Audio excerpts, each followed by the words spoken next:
كلامه القديم. أعوذ بالله من الشيطان الرجيم. بسم الله الرحمن الرحيم. الحمد لله رب العالمين الرحمن الرحيم مالك يوم الدين. إياك نعبد وإياك نستعين. اهدنا الصراط المستقيم صراط الذين أنعمت عليهم غير المغضوب عليهم ولا الضالين. آمين. الله أكبر. கண்ணியத்திற்குரிய பெரியோர்களே, சகோதரர்களே, உன்னையே நாங்கள் வணங்குகிறோம் என்னும் பொழுது உனக்கு யாரையும் நாங்கள் இணையாக வைக்க மாட்டோம், எந்த பொருளையும் இணையாக ஆக்க மாட்டோம் என்று வணக்கத்தை அல்லாஹுக்கே சொந்தமாக்கக்கூடிய நாம் உன்னிடத்திலேயே உதவி தேடுகின்றோம் என்பதாக சொல்லும் பொழுது மற்ற பொருள்களுக்கு உதவி தேடக்கூடாது என்பது அதற்கு கருத்தல்ல. மனிதன் உலகத்தில் வாழ்வதற்கு பல்வேறு பொருள்களுடைய உதவிகள் தேவை. சூரியனுடைய உதவி இல்லாமல் மனிதன் வாழ முடியாது. காற்றுடைய உதவி இல்லாமல் மனிதன் ஜீவிக்கவே முடியாது, மௌத்தாகி விட வேண்டிய சூழ்நிலைதான். தண்ணீர் இல்லாமல் மனிதன் வாழ முடியாது, தண்ணீருடைய உதவி இல்லாமல். ஒருவருடைய உதவி இல்லாமல் மற்றொருவர் வாழ முடியாது. உலகத்தில் அவர் எவ்வளவு பெரிய ஆளா இருந்தாலும் நான் யாருடைய உதவி இல்லாமல் நான் வாழ்ந்து வருவேன் என்று சொன்னால் யாரால முடியாது. யாராவது ஒருவருடைய உதவி தேவை. சிறு குழந்தையாக இருந்தாலும் சரி, வாலிபராக இருந்தாலும் சரி, வயோதிகராக இருந்தாலும் சரி, ஆணாக இருந்தாலும் பெண்ணாக இருந்தாலும் சரி, யாராக இருந்தாலும் சரி, ஒருவருடைய உதவி மற்றொருவருடைய உதவி இல்லாமல் எவரும் வாழ முடியாது. அப்ப உதவி அல்லாஹ்விடத்தில் தேடுகின்றோம் என்று நாம் சொல்லுகின்றோமே. நாம சென்ற வாரம் அது பற்றி விளக்கம் சொல்லப்பட்டது உங்களுக்கு. இந்த உதவி இருக்கின்றதே, நாம் தேடக்கூடிய இந்த பொருள்களிடத்தில் உதவி தேடக்கூடியதெல்லாம் யார் நமக்கு உதவி செய்கின்றாரோ அல்லது எந்த பொருள் நமக்கு உதவி செய்கின்றதோ அது உண்மையிலேயே அது உதவி செய்வது என்பது அல்லாஹ்வுடைய உதவியை கொண்டுதான். சூரியன் நமக்கு உதவி செய்கின்றது. சூரியன் இல்லாவிட்டால் மனிதன் வாழ முடியாது என்பது மட்டுமல்ல, இந்த உலகமே வாழ முடியாது. சூரியன் இந்த உலகம் வாழ்ந்திருப்பதற்கு, அதாவது இந்த பூமி நிலைத்திருப்பதற்கு ஆதாரமாக இருக்கின்றது. சூரியன் என்பதனுடைய உதவி நமக்கு தேவை கட்டாயமாக. ஆனால் சூரியனுக்கு அந்த சக்தியை கொடுத்து வைத்திருப்பது யார்? அல்லாஹ்தான். ஒரு காலம் வரும் அந்த சக்தி அனைத்தையும் சூரியனிடத்திலிருந்து அல்லாஹ் தஆலா எடுத்துடும். அல்லாஹ் தஆலா குர்ஆனிலே சொல்லி காட்டுகிறான், கியாமத் நாள் வரக்கூடிய நேரத்தில் இதஷம்சு குவ்விரத், சூரியன் சுருட்டப்படும் நாளில் அப்படிங்கிறான். சுருட்டப்படும் பொழுது, அதாவது அதனுடைய ஒளியெல்லாம் இழந்து அதனுடைய ஒளியெல்லாம் எடுக்கப்பட்டு அது வெறுமனே ஒரு சாதாரண ஒரு பொருளாக சுருட்டப்பட்டு போடப்படும் நாளில் அப்படிங்கிறார். வைதன் நுஜூமுன் கதரத்து, நட்சத்திரங்கள் வானில் இருந்து உதிர்ந்து விடக்கூடிய நாளில், நேரத்தில் என்பதாக சொல்லுகின்றார். இதெல்லாம் அந்த கியாமத் நாள் ஒரு காலம் வரக்கூடிய நேரத்தில் அது அதற்குரிய சக்திகளை எல்லாம் அல்லாஹ் தஆலா இழக்க செய்து விடுவார். இப்பொழுது அந்த பொருள்களுக்கு அல்லாஹ் தஆலா தன்னுடைய சக்தியை கொடுத்து, தன்னுடைய உதவியை கொடுத்து, அது மக்களுக்கு உதவி செய்ய வேண்டும், உலகுக்கு உதவி செய்ய வேண்டும் என்ற நியதியை ஏற்படுத்தி வைத்திருக்கின்றார். ஆக எந்த பொருளின் மூலமாக மனிதன் உதவி தேடினாலும் சரி, உதவி தேடத்தான் வேண்டும். உதவி இல்லாமல், பொருள்களுடைய உதவி இல்லாமல், மனிதனுடைய உதவி இல்லாமல் மனிதன் வாழ முடியாது. ஆனால் அந்த உதவிகள் எல்லாம் அல்லாஹ்வுடைய உதவியை கொண்டு உதவி பெறக்கூடியவையாக அமைந்திருக்கின்றன. அசல்ல உதவி என்பது அல்லாஹ் தஆலாவிடத்தில் தான் உள்ளது. ஆக இஸ்திஆனத்து ஹகீகி, உண்மையாக அல்லாஹ் உதவி தேடுதல் என்பது அல்லாஹ்வுக்கே சொந்தமானது. அதை அல்லாஹ் தஆலாவிடத்தில் நாம் இங்கே விண்ணப்பிக்கின்றோம். இய்யாக நஸ்தஈன், உன்னிடத்திலேயே நாங்கள் உதவி தேடுகின்றோம் என்பதாக. இதற்கு உலமாக்கள் உதாரணம் சொல்லும் பொழுது, இப்பொழுது இந்த கரண்ட் இருக்கின்றது, மின்சாரம். இந்த மின் விசிறிகள் ஓடுகின்றன, சுற்றுகின்றன. இந்த விளக்குகள் எல்லாம் எரிந்து கொண்டிருக்கின்றன. இப்ப இந்த விளக்குகள் எரிவதும் மின் விசிறிகள் சுற்றுவதும், அல்லது ஒரு ஏசி ஏர்கோன் ஒன்றை போட்டு அதன் மூலமாக குளிரை உண்டாக்குவது, அல்லது ஒரு ஹீட்டரை போட்டு அதன் மூலமாக உஷ்ணத்தை, சூட்டை உண்டாக்குவது, இதுவெல்லாம் அந்த கருவிகளின் மூலமாக அந்த செயல்கள் நிகழ்த்தப்படுகின்றது என்றாலும் கூட இந்த பொருள்கள் எல்லாம் உதவிகளாக இருக்கின்ற, உதவி பொருள்களாக இருக்கின்றன என்று சொன்னாலும் கூட இதற்கு அசலாக இருப்பது மின்சாரம் தான். மின்சாரம் இந்த விளக்கை ஒளிபெறச் செய்கின்றது, இந்த மின் விசிறிகளை சுழறச் செய்கின்றது, இந்த ஏசி பெட்டியை அது குளிரச் செய்கின்றது, ஒரு ஹீட்டரை அது உஷ்ணப்படுத்துகின்றது. இவை எல்லாவற்றிற்கும் அசலாக மின்சாரம் என்று அமைந்திருக்கின்றது. இந்த மின்சாரத்தை போன்று அல்லாஹ் தஆலாவுடைய இஸ்திஆனத் உதவி அமைந்திருக்கின்றது. இந்த பொருள்களின் மூலமாகவெல்லாம் எப்படி நாம் உதவி பெறுகின்றோமோ அதே போன்று இந்த உலகத்தில் உள்ள பல பொருள்களின் மூலமாக, பல மனிதர்களின் மூலமாக, பல செயல்களின் மூலமாக நமக்கு உதவி கிடைத்துக் கொண்டிருக்கின்றது. ஆனால் இந்த உதவிகளுக்கெல்லாம் அசலாக இருப்பது அல்லாஹ் தஆலாவுடைய உதவி. ஆக இய்யாக நஸ்தஈன் என்று சொல்லுவது மக்களிடத்தில் மற்ற பொருள்களிடத்தில் உதவி தேடுவதற்கு மாற்றமாக ஆக, அதை அல்லாஹ் தஆலா இங்கே சொல்லித் தருகின்றார். இய்யாக நஸ்தஈன் என்று விளக்கம் சொல்லப்பட்டு இருக்கின்றது. உதவி தேடுதல் என்று சொல்லும் பொழுது, அதாவது மனிதர்கள் எந்த செயலை செய்தாலும் சரி, அந்த செயலெல்லாம் அல்லாஹ்வுடைய உதவியை கொண்டுதான் நடைபெறுகின்றன. ரசூலுல்லாஹி ஸல்லல்லாஹு அலைஹி வஸல்லம் அவர்கள் எதிரிகளுடைய, அதாவது பத்ர் போரிலே ஒரு பிடி மண்ணை எடுத்து அந்த எதிரிகளின் பக்கமாக வீசினார்கள். அது அந்த எதிரிகளுடைய ஒவ்வொரு மனிதருடைய கண்களிலும் அது பட்டது. அதன் காரணமாக அவர்களுக்கு ஒரு விதமான பலம் குன்றிய நிலை, தைரியம் இழந்த நிலை ஏற்பட்டு விட்டது என்பதாக சொல்லப்பட்டிருக்கின்றது. அதே போன்று ஸல்லல்லாஹு அலைஹி வஸல்லம் அவர்கள் ஹிஜ்ரத் செய்து மதீனாவுக்கு சென்ற நேரத்திலே ஒரு வீட்டிலே தங்கி இருந்தார்கள். எதிரிகள் எல்லாம் அந்த வீட்டை சூழ்ந்து கொண்டார்கள். அந்த வாசலிலே 2 அணிகளாக ஒதுக்கி நின்றார்கள். ரசூலுல்லாஹி ஸல்லல்லாஹு அலைஹி வஸல்லம் அவர்கள் காலையில் எழுந்து வெளியே வரும் பொழுது எல்லோரும் சேர்ந்து ஒரே நேரத்தில் அவர்களை வெட்டிவிட வேண்டும், யார் முந்தி வெட்டியது யார் பிந்தி வெட்டியது என்று தெரியக்கூடாது என்ற ஒரு திட்டத்தை போட்டு ரசூலுல்லாஹி ஸல்லல்லாஹு அலைஹி வஸல்லம் அவர்களை இன்றோடு தீர்த்து விட வேண்டும் என்பதற்காக வேண்டி அப்படி செய்து அந்த அணிவகுப்பிலே நின்று கொண்டிருந்தார்கள். அன்றைய இரவிலேயே அல்லாஹ் தஆலா ஹிஜ்ரத் செய்யுமாறு கட்டளையிட்டார். சட்டம் வந்தது, அல்லாஹ் தஆலாவுடைய கட்டளை வந்தது. அந்த வீட்டிலே இருந்த ஹஜ்ரத் அலி ரலியல்லாஹு தஆலா அவர்களை தங்களுடைய படுக்கையிலே படுக்க செய்துவிட்டு ரசூலுல்லாஹி ஸல்லல்லாஹு அலைஹி வஸல்லம் அவர்கள் வாசலை திறந்து கொண்டு வெளியே வருகின்றார்கள். ஒரு பிடி மண்ணை எடுத்து அந்த எதிரிகளின் பக்கமாக வீசினார்கள். சூரத் யாசீனில் இருந்து ஒரு சில ஆயத்துக்களை ஓதி வீசினார்கள். அவர்கள் அனைவருடைய கண்களும் அதன் மூலமாக மூடப்பட்டன. அவர்கள் யாரும் காண முடியாதவர்களாக ஆகிவிட்டார்கள். ரசூலுல்லாஹி ஸல்லல்லாஹு அலைஹி வஸல்லம் அவர்கள் தங்களுடைய வழியே வெளியே போய்விட்டார்கள். இந்த நிகழ்ச்சிகளை பத்ர் போரிலே அப்படி எரிந்த நிகழ்ச்சியையும், ஹிஜ்ரத்துடைய நேரத்திலே இப்படி மண்ணை எடுத்து எரிந்த நிகழ்ச்சியும் அல்லாஹ் தஆலா சொல்லி காட்டும் பொழுது, வமா ரமைத்த இது ரமைத்த வலாக்கின் அல்லாஹ ரமா என்று அல்லாஹ் சொல்லுகின்றார். நீர் எரிந்த நேரத்தில் நபியே நீர் எரியவில்லை, எனினும் அல்லாஹ் தான் எரிந்தான். இங்கே மண்ணை எடுத்தது ரசூலுல்லாஹி ஸல்லல்லாஹு அலைஹி வஸல்லம் கை, வீசியதும் ரசூலுல்லாஹி ஸல்லல்லாஹு அலைஹி வஸல்லம் அவர்கள், ஓதியதும் ரசூலுல்லாஹி ஸல்லல்லாஹு அலைஹி வஸல்லம் நாக்கு, அதை எரிந்ததும் ஸல்லல்லாஹு அலைஹி வஸல்லம் அவருடைய சக்தியை கொண்டு, இந்த மண்ணின் உதவியால், அந்த ஆயத்தின் உதவியால் அது வீசப்பட்டு அவர்களுடைய கண்களில் எல்லாம் பட்டது. அவர்கள் சக்தி இழந்தார்கள் என்பதாக நன்றாக தெரிகின்றது. ஆனால் அல்லாஹ் தஆலா சொல்லுகின்றான், நீர் எரிந்த நேரத்தில் நபி நீர் எரியவில்லை, நான் தான் எரிஞ்சேன் அப்படிங்கிற அல்லாஹ் தஆலா. இது இஸ்திஆன், அல்லாஹ் தஆலாவிடத்தில் தான் உதவி இருக்கின்றது என்பதற்கு தெளிவான சான்று அல்லாஹ் தஆலா குர்ஆனிலே சொல்லி காட்டுகின்றார். இது போன்றுதான் நாம் எந்த செயலை செய்தாலும் சரி, யாரிடத்திலிருந்து உதவி பெற்றாலும் சரி, அதுவெல்லாம் அல்லாஹ் தஆலாவுடைய சக்தியை கொண்டு, அல்லாஹ்வுடைய உதவியை கொண்டு செய்யப்படக்கூடியதாக, பெறப்படக்கூடியதாக இருக்கின்றது என்பது அதனுடைய கருத்து. அதே போன்று ஒரு அடியார் அல்லாஹ் தஆலாவுடைய சன்னிதானத்தில் கைகட்டி நின்று முதலாவதாக அல்லாஹ்வை புகழ்ந்து அல்ஹம்துலில்லாஹி ரப்பில் ஆலமீன் அர் ரஹ்மானிர் ரஹீம் மாலிகி யௌமித்தீன் என்று அல்லாஹ்வை 3 வாசகங்களை கொண்டு மிக அழகாக புகழ்ந்து விட்டு, இய்யாக நஅபுது, இவ்வளவு புகழுக்குரிய என்னுடைய இரட்சகனே, என்னுடைய ரப்பே, எங்களுடைய ரப்பே, நாங்கள் உன்னைத்தான் வணங்குகின்றோம். அந்த நாங்கள் தனிமையாக ஒருவர் தொழுதாலும் கூட அவர் நாங்கள் என்று ஏன் சொல்ல வேண்டும் என்பதற்கு சென்ற வாரம் விளக்கம் சொல்லப்பட்டது. நான் வணங்குகிறேன் என்று சொல்ல வேண்டிய இடத்துல ஜமாத்தா சேர்ந்து தொழுதால் இய்யாக நஅபுது என்று சொல்லுவது பொருத்தம். தனித்தனியா தொழுகும் பொழுது எப்படி சொல்லணும்? இய்யாக அஅபுது என்று அல்லவா சொல்லணும். நான் உன்னை வணங்குகிறேன் என்று அல்லவா சொல்லணும். உன்னையே நான் வணங்குகிறேன் என்று சொல்லணும். இய்யாக நஅபுது என்று அப்பொழுதும் சொல்லுகின்றார் என்று சொன்னால் அதற்கு விளக்கங்கள் சென்ற வாரம் சொல்லப்பட்டது.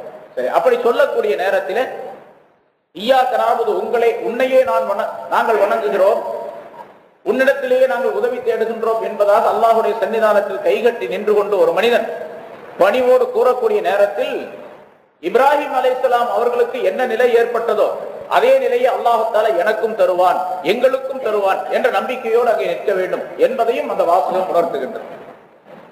பிறகு மற்றொரு கருத்து,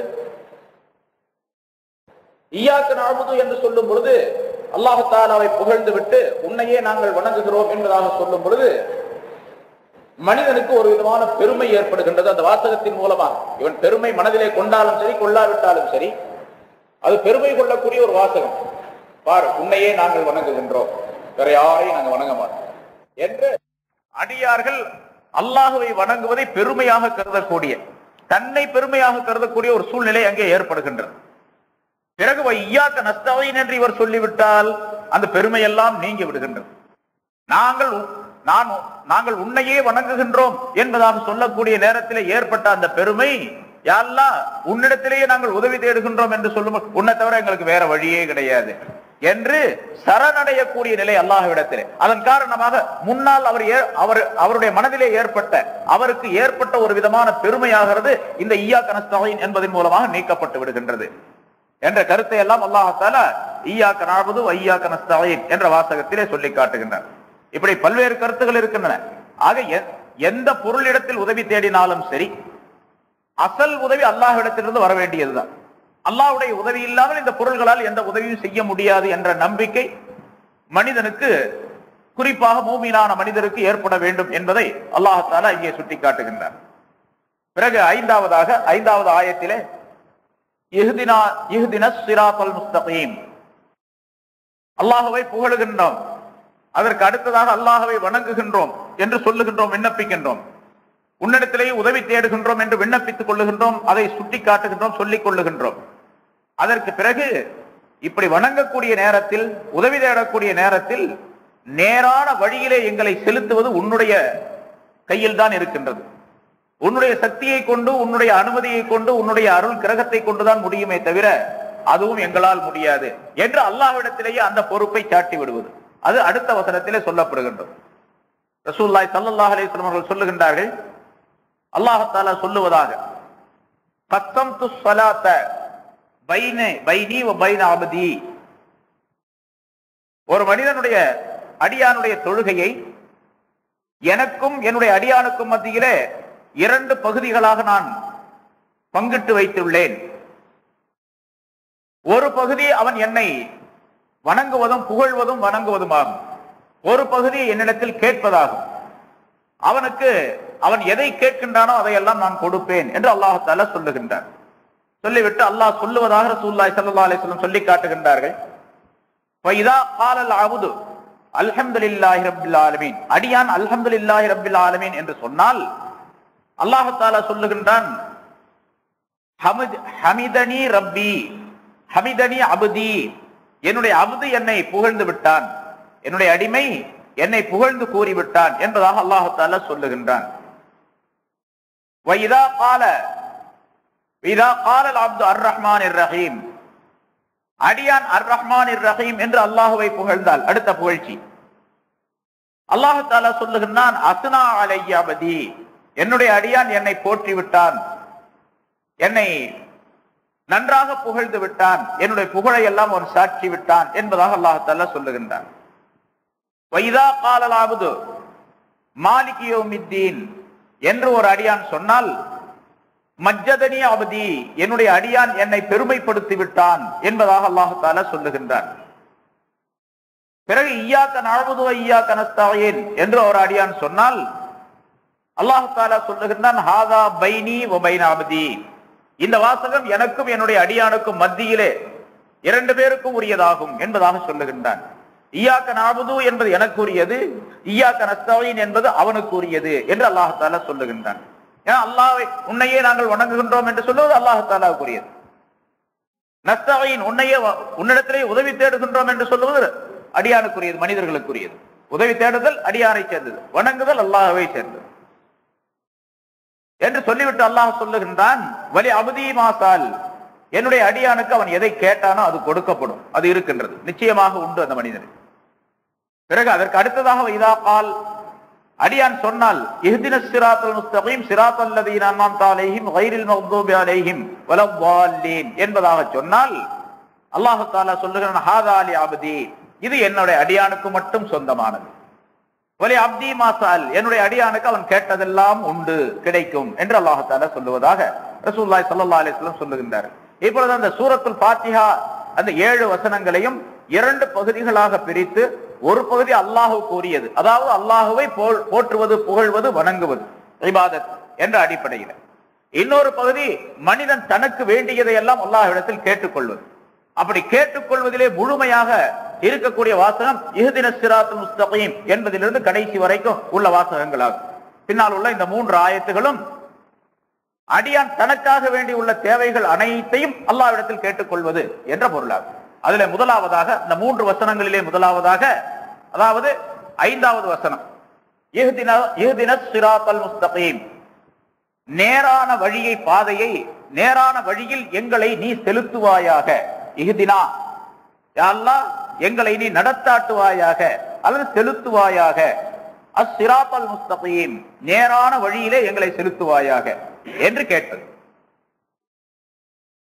இஹ்தினா என்று சொன்னால் நேர்வழி காட்டுவாயாக என்று அர்த்தம் அல்ல. சில பேர் அப்படி கிதாபிலே கூட எழுதியிருப்பாங்க. சில பேர் எப்படியும் சொல்லுவாங்க, இஹ்தினா நேர்வழி காட்டு, எங்களுக்கு நேர்வழி காட்டுவாயாக. நேர்வழி காட்டுவாயாக என்று அல்லாஹ்விடத்தில் சொல்லக்கூடாது.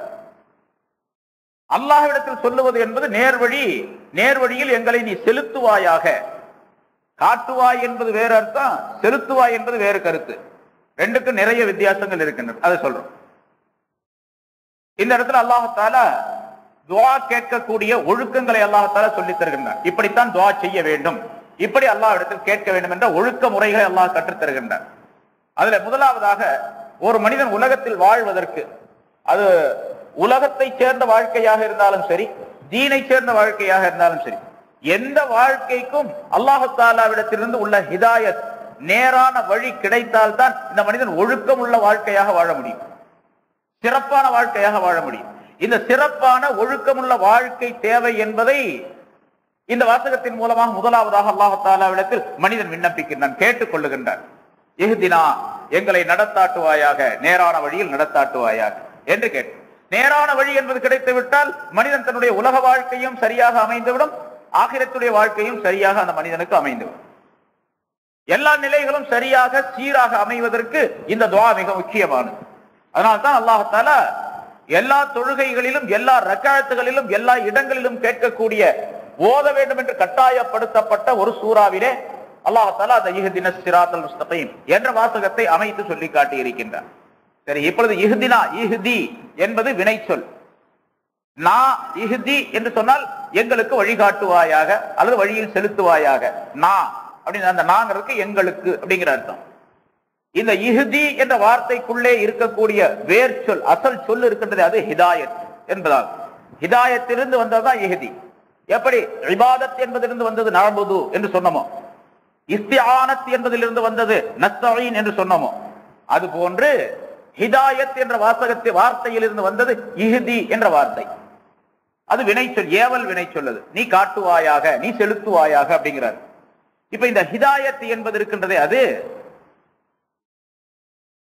2-3 வகைகளாக அமைந்திருக்கின்றன. அந்த ஹிதாயத் என்ற அதனுடைய கருத்து 3 வகை என்பதாக விளக்கப்பட்டிருக்கின்றது.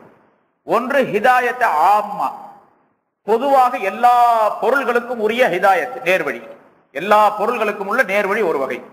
இது அல்லாஹ் தஆலா உலகத்தில் உள்ள எல்லா பொருள்களுக்கும் அந்த நேர்வழியை தந்திருக்கின்றார். அல்லாஹ் தஆலா குர்ஆன்ல சொல்லும்போது அஅதா குல்ல ஷைஇன் ஹல்கஹு சும்ம ஹதா என்று சொல்லுகின்றார். அல்லாஹ் தஆலா ஒவ்வொரு பொருளுக்கும் அதனுடைய உருவ அமைப்பையும் படைப்பை கொடுத்தான், பிறகு சும்ம ஹதா, அதற்கு நேர்வழியை காட்டினான் என்று அல்லாஹ் தஆலா சொல்லுவார். ஒவ்வொரு பொருளுக்கும் அதனுடைய உருவ அமைப்பை, அதனுடைய படைப்பின் அமைப்பை கொடுத்தான், பிறகு அதற்கு நேர்வழி காட்டினான் என்பதாக. உதாரணமாக ஒரு மரம் இருக்கின்றது, அந்த மரத்தை அல்லாஹ் படைத்தான். ஆதா குல்ல ஷைஇன் ஹல்கஹு, அதனுடைய ஹல்க் என்று சொன்னால் அதனுடைய உருவ அமைப்பு, அந்த மரத்தினுடைய உருவ அமைப்பு இப்படித்தான் இருக்க வேண்டும். மரத்தினுடைய உருவ அமைப்பு மாட்டை போன்று இருக்காது, மிருகத்தை போன்று இருக்காது.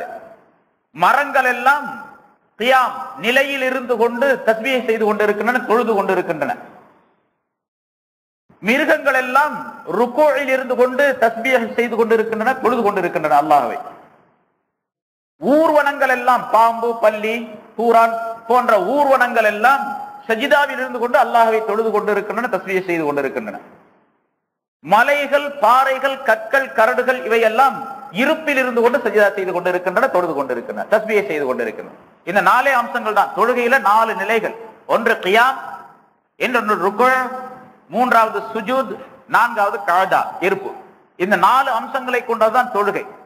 இந்த 4 அம்சங்களை கொண்டவையாகத்தான் உலகத்தில் உள்ள எல்லா பொருள்களையும் அல்லாஹ் தஆலா படைத்திருக்கின்றார். ஏதாவது ஒரு அம்சத்தில் ஒவ்வொரு பொருளும் அமைந்திருக்கின்றது. இப்பொழுது ஒரு மரம் என்று எடுத்துக்கொண்டால் அந்த மரத்திற்கு நின்றிருக்கக்கூடிய ஒரு அமைப்பை, ஒரு படைப்பை உருவாக்கினான், கொடுத்தான். ஆத்தா குல்ல ஷைஇன் ஹல்கஹு, ஒவ்வொரு பொருளுக்கும் அதனுடைய உருவத்தை கொடுத்தான் என்று சொல்லும் பொழுது ஒரு மரத்திற்கு அந்த அமைப்பை கொடுத்தார். கொடுத்து விட்டு சும்மா ஹதா, பிறகு நேர் வழி காட்டினான் அதற்கு என்று சொன்னால், ஒரு மரத்திடத்தில் அல்லாஹ் தஆலா கட்டளையிட்டு வைத்திருக்கின்றான். யாராவது ஒரு மனுஷன் ஒரு அருவாவை தூக்கிட்டு வந்து உன்னை வெட்டினால் நீ மாட்டேன்னு சொல்லக்கூடாது, வெட்டுப்பட வேண்டும், அந்த வெட்டை வாங்கி கொள்ள வேண்டும். அது அதற்குரிய ஹிதாயத். பழம் பழுத்து இருக்கின்றது மரத்திலே, யாராவது ஒரு மனிதன் வந்து உன்னிடத்தில் இருக்கக்கூடிய அந்த பழத்தை பறித்தால் அந்த பறிப்புக்கு நீ இலக்காகிவிட வேண்டும். அவன் பறிக்கக்கூடிய அந்த தன்மையை ஏற்றுக்கொள்ள வேண்டும். அதை இல்லை என்று நீ மறுக்கக்கூடாது. அதாவது அது கொடுக்காமல் இருக்கிறது. அல்லாஹ் தஆலா இப்படி ஆக்கி இருந்தால் ஆக்கி இருக்க முடியும். ஒரு மரத்தை படைத்து யாராவது உனக்கு அருவாளோ அல்லது வாளாலோ அல்லது கத்தியாலோ வெட்டினா நீ வெட்டுக்கு இலக்காகாதே. அந்த மரத்திடத்தில் அது வெட்ட முடியாத ஒரு அமைப்பில் அல்லாஹ் தஆலா படைத்திருந்தால் அதுக்கு நேர்வழி காட்டவில்லை என்று பொருள். இப்பொழுது அதற்கு நேர்வழி காட்டி இருக்கின்றான். சும்மா ஹதா, அதற்கு ஒரு நேர்வழி காட்டி இருக்கின்றான். யாராவது ஒரு பொருளின் மூலமாக உன்னை வெட்டினால், உன்னை பிளந்தால், உன்னை அடித்தால் அதை நீ ஏற்றுக்கொள்ள வேண்டும் என்பது அதனுடைய பொருள், அதா என்பதற்கு. இதே போன்று கத்தி என்ற ஒன்றை படைத்தான் அல்லாஹ் தஆலா. அந்த கத்திக்கு, கத்தி என்ற அந்த உருவத்தை செய்து அதற்கு ஒரு நேர் வழி காட்டினார். அதாவது நீ ஒரு பொருளின் மீது படும் பொழுது அது பாய்ந்து சென்று அதை துண்டாக்கக்கூடிய, அதை பிளந்து விடக்கூடிய, அதை வெட்டக்கூடிய ஒரு காரியத்தை நீ செய்ய வேண்டும். அது அதற்குரிய ஹிதாயத். இப்படி ஒவ்வொரு பொருளுக்கும் அல்லாஹ் தஆலா ஒரு ஹிதாயத்தை ஏற்படுத்தி வைத்திருக்கின்றான், ஒரு நேர்வழியை.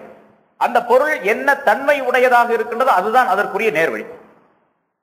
இப்படி எல்லா பொருள்களுக்கும் அல்லாஹ் தஆலா நேர்வழி காட்டி இருக்கின்றான் என்பதை அல்லாஹ் தஆலா ஆத்தா குல்ல ஷைஇன் ஹல்கஹு சும்ம ஹதா என்று சொல்லுகின்றான். வல்லதி கத்தர ஃபஹதா என்று ஒரு இடத்தில் சொல்லுகின்றான். அவன் எப்படிப்பட்ட அல்லாஹ் என்று சொன்னால், கத்தர, அமைத்தான், ஒவ்வொரு பொருளையும் சரியாக அமைத்தான். எப்படி அமைக்க வேண்டும் என்று அவனுடைய நாட்டத்தில் அறிவில் இருந்தது அப்படி அமைத்தான். ஃபஹதா, பிறகு நேர்வழி காட்டினான். அப்படி அமைத்த பின்னால் அது இப்படித்தான் இயங்க வேண்டும் என்பதாக நேர்வழி காட்டினான். சூரியன், சூரியன் என்ற ஒரு பெரிய உருவத்தை அல்லாஹ் தஆலா படைத்தான். அந்த படைப்பை அதற்கு கொடுத்தான், அந்த அமைப்பை கொடுத்தான்.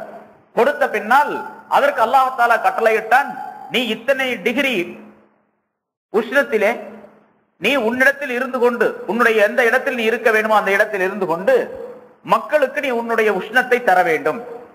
இந்த பிரபஞ்சத்திலே பல்வேறு கோளங்களிலே உன்னுடைய உஷ்ணம் படக்கூடிய அளவுக்கு நீ வீசிக் கொண்டிருக்க வேண்டும், உன்னுடைய சூட்டை வெளியாக்கி கொண்டிருக்க வேண்டும் என்று அல்லாஹ் தஆலா அதற்கு ஒரு நியதியை ஏற்படுத்தினார். அதுதான் சும்மா ஹதா ஃபஹதா, அதற்கு நேர்வழி காட்டுதல் என்பது.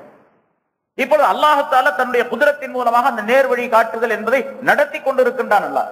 இப்போ ஒவ்வொரு பொருளும் அதனுடைய செயல்களை செய்து கொண்டே இருக்கின்றன. அல்லாஹ் தஆலா குர்ஆனிலே சொல்லுகின்றான், வஇம் மின் ஷைஇன் இல்லா யுஸப்பிஹு பிஹம்திஹி வலாக்கின் லா தஃகஹூன தஸ்பீஹஹும். எந்த பொருளும் அல்லாஹ் தஆலாவை தஸ்பீஹ் செய்யாமல் கிடையாது. ஆனால் அது தஸ்பீஹ் செய்யக்கூடிய முறையை நீங்கள் விளங்கிக் கொள்ள மாட்டீர்கள் என்பதாக சொல்லுகின்றான். யுஸப்பிஹு லஹு மன் ஃபிஸ் ஸமாவாதி வல் அர்த் என்பதாக குறிப்பிடுகின்றன. வானங்கள் பூமியில் உள்ள எல்லா பொருள்களும் அல்லாஹ்வை தஸ்பீஹ் செய்கின்றன என்பதாக. இன் குல்லு மன் ஃபிஸ் ஸமாவாதி வல் அர்த் இல்லா ஆத்திர் ரஹ்மானி அப்தா, வானங்கள் பூமியில் உள்ள எல்லா பொருள்களும் அல்லாஹ்வுக்கு, ரஹ்மானுக்கு அடிமையாக வந்தே தவிர கிடையாது. ரஹ்மானுக்கு அடிமையாகத்தான் அவைகள் அனைத்தும் அமைந்திருக்கின்றன என்பதாக சொல்லுகின்றான். இப்படி எல்லா பொருள்களும் அல்லாஹ் தஆலா காட்டிய அந்த நேர்வழியோடு இயங்கிக் கொண்டிருக்கின்றன. அதே போன்றுதான் மனிதனுடைய உடலிலே இருக்கக்கூடிய ஒவ்வொரு உறுப்பும் அதற்கு என்ன நேர்வழியை அல்லாஹ் தஆலா காட்டி இருக்கின்றன அதை செய்து கொண்டிருக்கின்றன. மனிதனுக்கு அல்லாஹ் தஆலா பல்வேறு உறுப்புகளை உடலிலே அமைத்து வைத்திருக்கின்றான். கண், காது, நாக்கு, மூக்கு, வாய், செவி, இப்படி பல உறுப்புகள் இருக்கின்றன. அதே மாதிரி வெளி உறுப்புகள், உள்ளே இருக்கக்கூடிய உறுப்புகள், பல்வேறு உறுப்புகள். இந்த ஒவ்வொரு உறுப்புக்கும் அல்லாஹ்தாலா ஒரு ஹிதாயத்தை கொடுத்திருக்கின்றார். கண்களை படைத்த அல்லாஹ்தாலா கண்களை ஒரு அமைப்பில் படைத்தார். ஆத்தா குல்ல ஷைஇன் என்று சொல்லு, குல்ல ஷைஇன் ஹல்கஹு, அதனுடைய உருவத்தை. கண் இப்படித்தான் இருக்க வேண்டும் என்று ஒரு அமைப்பை படைத்திருக்கின்றான். பாருங்க, கண்ணு மூக்கு மாதிரி இருந்துச்சுன்னா எப்படி இருக்கும்? மூக்கு எப்படி இருக்கோ அது மாதிரி கண்ணை வச்சிருந்தான். இப்படி ஒரு நீட்டமா வாட்டமா 2 ஓட்டை போட்டுக்கிட்டு கண்ணு இருந்து அது பார்க்கறதுக்கே விகாரமா இருக்கு. அதே மாதிரி கண்ணு மாதிரி நாக்க வச்சிருந்தான்னா எப்படி இருக்கும்? கண்ணுக்கு ஒரு அமைப்பு, ஒரு ஹில்கத், ஒரு அமைப்பை அல்லாஹ்தாலா கொடுத்திருக்கின்றான். கொடுத்து விட்டு கண்ணுக்கு அல்லாஹ்தாலா உத்தரவு கொடுத்திருக்கின்றான், நீ பார்க்கக்கூடிய தன்மை உடையதாக இருக்க வேண்டும் என்று கண்களுக்கு அல்லாஹ்தாலா கட்டளையிட்டு இருக்கின்றான். அந்த கண்கள் பார்க்கக்கூடிய சக்தி உடையவையாக அமைந்திருக்கின்றன. சில மனிதர்களுக்கு அல்லாஹ்தாலா அது இல்லாமல் ஆக்கி விடுகின்றான், அந்த சக்தி இல்லாமல் ஆக்கி விடுகின்றான். சில பேருக்கு கண்ணே இருக்காது, பார்க்க முடியாது. சில பேருக்கு கண்ணு இருக்கு, பார்க்க முடியாது. பாருங்க, சில பேர் கண்ணு இருக்கு, நல்லா இருக்கு பார்த்தா, ஆனா கண்ணுல பார்க்கக்கூடிய அந்த சக்தி படைத்த அந்த பூச்சி இருக்கின்றதே, கண் பாவை அப்படின்னு சொல்லப்படக்கூடிய அது இருக்காது. அது இல்லாததின் காரணமா அவர்களால் பார்க்க முடியாது. மற்றவர்கள் பார்க்கும்போது அவருக்கு கண்ணு இருக்கிற மாதிரி தான் தெரியும், ஆனா பார்வை இருக்காது கண்ணில். இங்கே அல்லாஹ்தாலா கண்களை இப்படி ஒவ்வொரு உறுப்புமே, காதுகளை படைத்தான், காதுகளுக்கு ஒரு வடிவ அமைப்பை கொடுத்தான், பிறகு அந்த காதுகளுக்கு கேட்கும் சக்தியை அமைத்தான். அதான் அதுக்கு உள்ள ஹிதாயத். நாக்கை படைத்தான், அது ஒரு அமைப்பாக உண்டாக்கினான், ஒரு உருவத்தில் ஒரு வடிவத்தில் அமைத்தான், பிறகு நாக்குக்கு பேசும் சக்தியை கொடுத்தான். நாக்குக்கு பேசும் சக்தியை கொடுத்தான். வேற எந்த பொருளாவது பேச முடியாது. நாக்கு தான் பேசுறதுக்குரிய உறுப்பாக அல்லாஹ்தாலா ஆக்கிறான். நாக்குல கொஞ்சம் கட்டாயிடுச்சு, கொஞ்சம் வெட்டுப்பட்டு போச்சுன்னு சொன்னா கூட இந்த மாதிரி பேச முடியாது. நான் பேசுற மாதிரி இப்ப பேச முடியாது. நாக்குல ஒரு புண்ணு வந்துருச்சு, அது வெட்டுப்பட வேண்டியது இல்லை. நாக்குல ஒரு புண்ணு வந்துருச்சுன்னு வச்சுக்கோங்க, ஒரு கொப்பளம் வந்துருச்சு, நாக்குனால பேச முடியாது. அப்ப நாக்கு இருக்கக்கூடிய அமைப்பில் இருந்தா தான் அந்த ஹிதாயத்துங்கிறது கிடைக்கும், பேசுதல் என்ற ஹிதாயத்து கிடைக்கும், இல்லைன்னா கிடைக்காது. நாக்குங்கிறது ரொம்ப அற்புதமான பொருளுங்க. அல்லாஹ்தாலா மனிதனுக்கு கொடுத்திருக்கக்கூடிய உறுப்புகளில் நாக்கு ரொம்ப சிறந்த பொருள். பாருங்க, உலகத்துல எத்தனையோ கோடிக்கணக்கான பிராணிகள், உயிரினங்கள் இருக்கின்றன. எல்லா உயிரினங்களுக்கும் நாக்கு இருக்குது. ஆட்டுக்கு இருக்குது, மாட்டுக்கு இருக்குது, கோழிக்கு இருக்குது, குருவிக்கு இருக்குது, எல்லாத்துக்கும் நாக்கு இருக்குது. நம்மளை விட பெரிய நாக்கெல்லாம் இருக்குது, நம்மளை விட ரொம்ப கூர்மையான நாக்கு, அழகான நாக்கெல்லாம் இருக்குது. ஆனா உலகத்துல எந்த பிராணியாவது பேசுதா? மனிதனை தவிர, ஜின்னை தவிர எந்த பிராணியாவது பேசுதான்னு பாருங்க. கிளி பேசுதுன்னு சொல்லுவாங்க, கிளி புள்ள பாடம் அப்படின்னு சொல்லி கிளி பேசுது. ஒரு கிளியை பிடிச்சு குரான்லாம் ஓதி கொடுத்து அதை ஓத சொல்லுங்க பார்க்கலாம், மனுஷன் ஓதுற மாதிரி. அல்லது இதை விட அழகாக இருக்கக்கூடிய எல்லா மனிதன் கற்றுக் கொடுக்கக்கூடிய செயல்களை எல்லாம் கற்றுக்கொள்ளக்கூடிய தன்மை உள்ள பிராணிகள் எத்தனையோ இருக்கின்றன. அந்த பிராணிகளை பிடிச்சு பழக்குங்க, எல்லா வேலையும் செஞ்சிடும், எல்லா வேலையும் செஞ்சிடும். கூடையை கொடுத்து போய் மார்க்கெட்ல கறி வாங்கிட்டு சொன்னா கறி வாங்கிட்டு வந்துடும் ஒரு நாய். அப்படிப்பட்ட நாய் எல்லாம் இருக்குது, பழக்கி வச்சா எல்லா வேலையும் செஞ்சிருது. ஆனா மனுஷன் மாதிரி பேச முடியுமா? கடையில போய் அந்த கூடையை கொடுத்தா அந்த கூடைக்குள்ள ஒரு சீட்டு எழுதி போடணும், 1 கிலோ கறி கொடுத்து விடுங்க நம்ம ஆள்கிட்ட அப்படின்னு சொல்லி, அப்பதான் அது வாங்கிட்டு வரும். அது போய் 1 கிலோ கறி கொடுங்கன்னு சொல்லி வாங்கிட்டு பேச முடியாது. அப்ப நாக்கு என்பது அல்லாஹ்தாலா கொடுக்கப்பட்ட ஒரு அற்புதமான படைப்பு. அதற்கு ஒரு ஹிதாயத், பேசக்கூடிய சக்தி அல்லாஹ்தாலா கொடுத்திருக்கின்றான். ஆனா அல்லாஹ்தாலா எல்லா வஸ்துவின் மீதும் குதிரத்து உள்ளவன், சக்தி உள்ளவன் அப்படிங்கறதை நிரூபிப்பதற்காக வேண்டி கியாமத் நாளிலே அல்லாஹ்தாலா கேள்வி கணக்கு கேட்கக்கூடிய அந்த நேரத்தில் இவன் ரொம்ப பேசுவான். மனுஷன் அதிகமா பேசுறதுனால நாக்குக்கெல்லாம் அல்லாஹ்தாலா முத்திரை இட்டு விட்டு வாயெல்லாம் பூட்டிட்டு உறுப்புகளுக்கெல்லாம் அல்லாஹ்தாலா பேசக்கூடிய சக்தியை கொடுப்பான். எல்லா உறுப்புகளும் பேசும். அப்ப இந்த மனிதனுடைய மேனியில் இருக்கக்கூடிய இந்த தோல், மேல இருக்கக்கூடிய ஸ்கின், தோல் இருக்கிற இது, அவனுடைய தொடை, அவனுடைய உறுப்புகள் எல்லாமே பேசும். என்று அல்லாஹ்தாலா சொல்லுகின்றான். நம்மிடத்தில் அந்த மனிதனுடைய கைகள் பேசும், கைகள் பேசும். எப்படி நாக்கு பேசுதோ அது போல கை பேசும். அது எப்படி கை பேசும் அப்படின்னு நம்ம நினைக்க வேண்டியதில்லை. நாக்கின் மூலமாக பேச வைத்தாலும் கையினாலும் பேச வைக்க முடியும். ஸல்லல்லாஹு அலைஹி வஸல்லம் சொல்றாங்கல்ல, கியாமத் நாள்ல எல்லாரும் கால் மேலாக தலை கீழாக நிற்பார்கள் அந்த மஹ்ஷருடைய மைதானத்துல. தலையினால் நடந்து செல்வார். ஆயிஷா நாயகி கேட்டாங்களா, அது எப்படி தலையில் நடக்க முடியும் அப்படின்னு கேட்டாங்களா. தலையில எப்படி நடக்க முடியும்? ஏன் காலால் நடக்க வைத்தா அல்லாஹ் தலையால் நடக்க வைக்க முடியாதா அப்படின்னு கேட்டாங்க. காலை நடக்கிறதுக்கு இந்த உலகத்தில் ஆக்கி வச்சிருக்கிறான். அது மாதிரி தலையை நடக்கிறது அல்லாஹ் தஆலா ஆக்கி வைக்கிறான். அல்லாஹ் அவனால் முடியும். அப்ப எல்லா பொருளும் பேசக்கூடிய சக்தி அல்லாஹ் தஆலா, உடலில் உள்ள உறுப்புகள் பேசக்கூடிய சக்தி அல்லாஹ் தஆலா கியாமத் நாள்ல தர்றான். இந்த மனிதன் நாக்கில் பேசிக் கொண்டிருந்த அந்த மனிதன் நாக்கு அடைபட்டு இந்த உறுப்புகள் எல்லாம் இவனுக்கு நமக்கு எதிராகவே, எனக்கு எதிராகவே என்னுடைய உறுப்புகள் சாட்சி சொல்லும், இந்த ஆள் என்னென்ன வேலை செஞ்சான் அப்படின்னு சொல்லிட்டு. அப்ப இந்த மனிதன் அந்த உறுப்புகளை பார்த்து கேட்கின்றான், லிம ஷஹித்தும் அலைனா அப்படின்னு கேட்கிறான். அல்லாஹ் தஆலா குர்ஆன்ல சொல்லி காட்டுகின்றான், எங்களுக்கு எதிராக நீங்கள்லாம் ஏன் சாட்சி சொல்றீங்க? எங்களுக்கு கேடு வர்றதுக்காக வேண்டி, எங்களுக்கு தண்டனை கொடுக்கப்படுவதற்காக வேண்டி எங்களுக்கு எதிராக நீங்கள் ஏன் சாட்சி சொல்லுகிறீர்கள் அப்படின்னு கேட்பான். அப்பொழுது அந்த உறுப்புகள் சொல்லும், அன்தகல் அல்லாஹுல்லதி அன்தக குல்ல ஷை, எல்லா பொருள்களையும் பேச வைத்த அல்லாஹ் தஆலா எங்களையும் பேச வைத்தான் அப்படின்னு இந்த மனிதனிடத்தில் அது ஜவாபு சொல்லும், பதில் சொல்லும். இப்படி அல்லாஹ் தஆலா இந்த நாக்கு, மனிதனுடைய நாக்குக்கு ஒரு அற்புதமான சக்தியை தந்திருக்கின்றான். அது நாக்கு என்று ஒரு ஹல்கத், ஒரு படைப்பு, ஒரு அமைப்பு, அதை கொடுத்து அதற்கு ஒரு ஹிதாயத்தை கொடுத்து, இது போன்ற உடலில் உள்ள எல்லா உறுப்புகளுக்கும் ஹிதாயத்தை கொடுத்திருக்கின்றான். இது ஹிதாயத்த ஆம்மா என்று சொல்லப்படும் பொதுவான ஹிதாயத், வழிகாட்டுதல் என்பதாக. இன்னொரு ஹிதாயத் இருக்கின்றது, அது ஹிதாயத்த ஹாஸா, குறிப்பான ஹிதாயத், நேர்வழி, வழிகாட்டுதல். இது மனிதர்கள், ஜின்கள் ஆகியோருக்கு கொடுக்கப்பட்ட ஹிதாயத். இந்த ஹிதாயத்தை தான் அல்லாஹ் தஆலா குர்ஆனிலே சொல்லி காட்டுகின்றான் பல இடங்களில். இப்ப எங்களுக்கு நேர்வழி காட்டுவாயாக அல்லது நேர்வழியில் செலுத்துவாயாக என்று நாம் சொன்னால் அது இந்த இரண்டாவது வகை ஹிதாயத்தை சேர்ந்தது. இரண்டாவது வகையான ஹிதாயத்த ஹாஸா, குறிப்பாக இருக்கக்கூடிய ஹிதாயத்தை சேர்ந்தது. இந்த ஹிதாயத் இருக்கின்றது, இதுதான் மனிதனை நேர்வழியில் செலுத்தக்கூடிய அமைப்பு உள்ளது. இந்த இரண்டாவது வகை ஹிதாயத்த ஹாஸா என்பது இருக்கின்றது, இது நபிமார்கள் வேதங்களின் மூலமாக மனிதனுக்கு கிடைக்க பெறக்கூடிய நேர்வழி. அல்லாஹ் தஆலா குர்ஆனை பற்றி சொல்லும் பொழுது, இன்ன ஹாதல் குர்ஆன யஹ்தி லில்லதி ஹிய அக்வம், இந்த குர்ஆன் இருக்கின்றதே அது யார் நேர்மையாக இருக்கின்றார்களோ அப்படிப்பட்ட கூட்டத்தினருக்கு இது நேர்வழி காட்டும், நேர்வழி காட்டும், நேரான வழியை காட்டி தரும். நபிமார்களை பற்றி அல்லாஹ் தஆலா சொல்லும் பொழுது, வஜஅல்னா மின்ஹும் அஇம்மத்தன், அந்த நபிமார்களிலிருந்து சில தலைவர்களை நாம் ஆக்கினோம், யஹ்தூன பிஅம்ரினா, நம்முடைய கட்டளையை கொண்டு அவர்கள் நேர்வழி காட்டுவார்களே மக்களுக்கு, அப்படிப்பட்ட மனிதர்களை, தலைவர்களை நாம் ஆக்கினோம் என்று அல்லாஹ் தஆலா சொல்லுகின்றான். இப்பொழுது நபிமார்கள் எல்லாம் நேர்வழி காட்டக்கூடியவர்களாக இருந்தார்கள், நேர்வழி காட்டக்கூடியவர்களாக இருந்தார்கள். இது ஹிதாயத்த ஹாஸா, நபிமார்களின் மூலமாக, வேதங்களின் மூலமாக அல்லாஹ் தஆலா வழியை காட்டி விடுவது, நேரான வழியை காட்டி விடுவது. இது நபிமார்களும் இந்த வேதங்களும் நேரான வழியை காட்ட முடியுமே தவிர நேரான வழியில் கொண்டு போய் சேர்க்க முடியாது.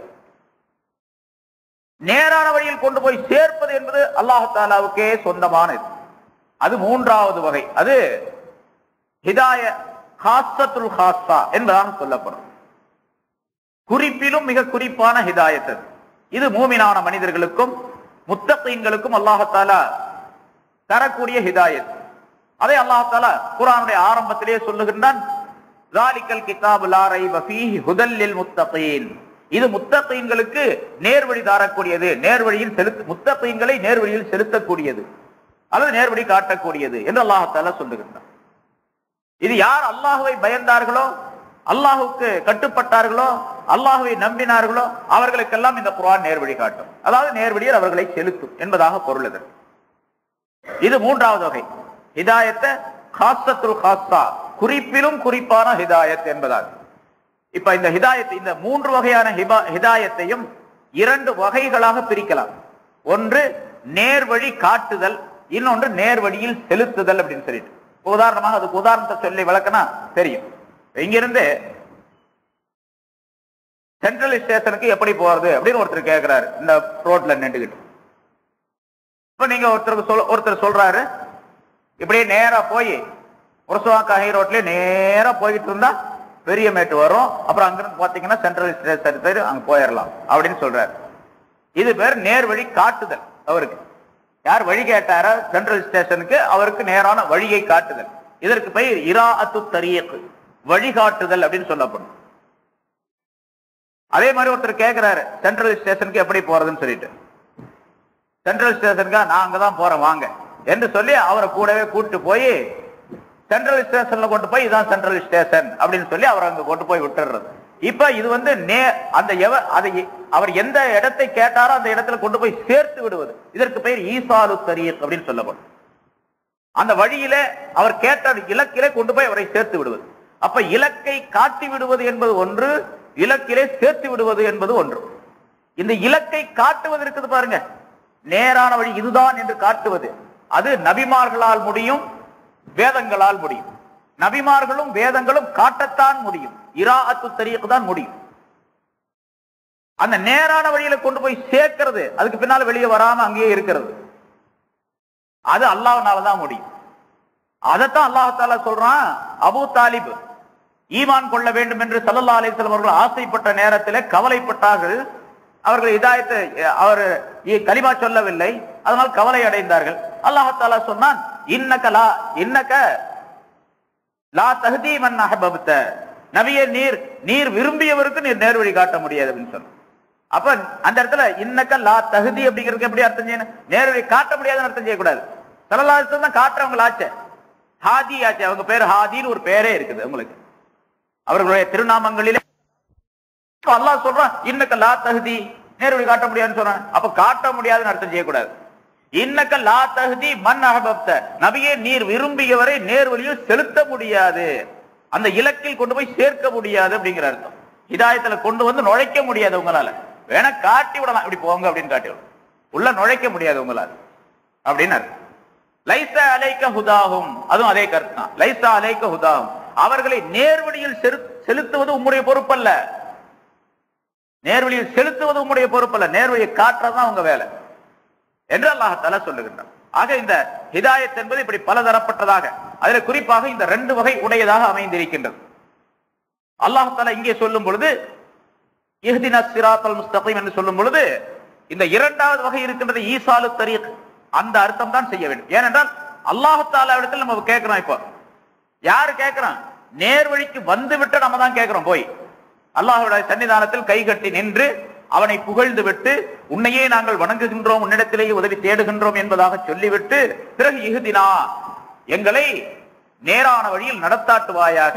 அப்ப நடத்தாட்டுவாயாக நம்ம தான் நடந்துகிட்டு இருக்கிறோமே. இப்போ நேரான வழியில் நடக்கிறதுனால தான் தொழுகையில வந்து நிக்கிறோம் கையை கட்டிக்கிட்டு. அப்புறம் இப்படி நேரான வழியில் நடத்தாட்டுவாயன்னு சொல்றது, அப்புறம் ஒரு சந்தேகம் வருது. நடத்தாட்டுவாயாக அப்படின்னு சொன்னா கூட இன்னொரு சந்தேகம் வருது. அப்படின்னா அப்ப நேரான வழியில் நடத்தாட்டுவாயாக அப்படின்னு சொன்னா நமக்கு வேணா இப்படி சொல்லலாம், நம்ம கொஞ்சம் கொஞ்சம் நேரான வழியில இல்ல, முழுமையாக நேரான வழியில இல்ல, கொஞ்சம் கொஞ்சம் அப்படி தப்பு தவறுமா போயிட்டு இருக்கிறோம், அதனால எங்களை நேரான வழியில் நடத்தாட்டுவாய் நம்ம சொல்லலாம். சரி, ரசூலுல்லாஹ் சொன்னாங்களே இஹ்தினஸ் ஸிராத்தல் முஸ்தகீம், ஸல்லல்லாஹு அலைஹி வஸல்லம் அவர்களே நேரான வழிதானே. எந்த அணுவளவும் ஸல்லல்லாஹு அலைஹி வஸல்லம் நேர் வழியை விட்டு மாறவே கிடையாது. நேர்வழியின் மொத்த வடிவமாகவே ரசூலுல்லாஹி ஸல்லல்லாஹு அலைஹி வஸல்லம் இருந்தாங்க. அவங்க போய் ஏன் கேட்கணும் இஹ்தினஸ் ஸிராத்தல் முஸ்தகீம் அப்படின்னு சொல்லிட்டு? ஸல்லல்லாஹு அலைஹி வஸல்லம் கேட்டாங்கல்ல, ஏன் கேட்டாங்க? இப்ப அதனுடைய அர்த்தம் என்ன? ஒவ்வொரு மனிதருடைய அவரவருடைய தராதரத்திற்கு தக்கவாறு அதனுடைய அர்த்தம் மாறும். இஹ்தினஸ் ஸிராத்தல் முஸ்தகீம் என்பதனுடைய அர்த்தம் மனிதர்களுடைய தராதரத்திற்கு தக்கவாறு மாறும். இப்ப நான் கேட்கணும் அப்படின்னு சொன்னா, நான் கொஞ்சம் நேரான வழியில போயிட்டே இருக்கிறேன், இதை விட இன்னும் அதிகமா வேணும் அப்படின்னு கேட்கறதுன்னு அர்த்தம்.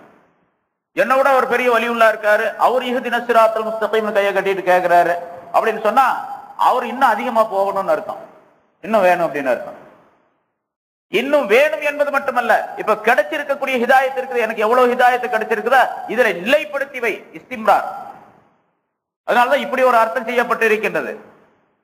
இஸ்தமிர்ர பினா அலா ஹாதிஹில் ஹிதாயா, இந்த ஹிதாயத்தின் மீது எங்களை நிலைப்படுத்தி வைப்பாயாக, நிரந்தரமாக ஆக்கி வைப்பாயாக அப்படிங்கிற அர்த்தம். இஹ்தினா, எங்களை நேரான வழியில் நடத்தாட்டுவாயாக அப்படின்னு சொன்னா, நாங்கள் பெற்றிருக்கக்கூடிய இந்த ஹிதாயத்திலே எங்களை நிலைப்படுத்தி வைப்பாயாக.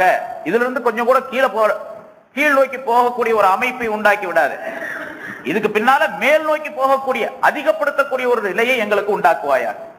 இருக்கக்கூடிய ஹிதாயத்தை அப்படியே வைத்து அதிலே குறைவை ஏற்படுத்தாமல் இனிமேல் அதிகமான ஹிதாயத்திற்கு வழிவகைகளை செய்வாயாக அப்படின்னு கேட்டுக்கொள்வது அதுல இருக்கிறது. இது மனிதர்களுக்கு தரத்திற்கு தக்கவாறு மேல போய்கிட்டே இருக்கு. எவ்வளவு மேல போகும் அதுக்கு கணக்கே கிடையாது, மேல போறதுக்கு கணக்கே இல்லை. எவ்வளவு போலாம் அப்படின்னு கேட்டா அது போக போக போயிட்டே இருக்கும். அதனாலதான் ரசூலுல்லாஹி ஸல்லல்லாஹு அலைஹி வஸல்லம் அவர்களை போன்று அல்லாஹ்விடத்தில் நெருக்கம் பெற்றவர்கள் யாரும் கிடையாது.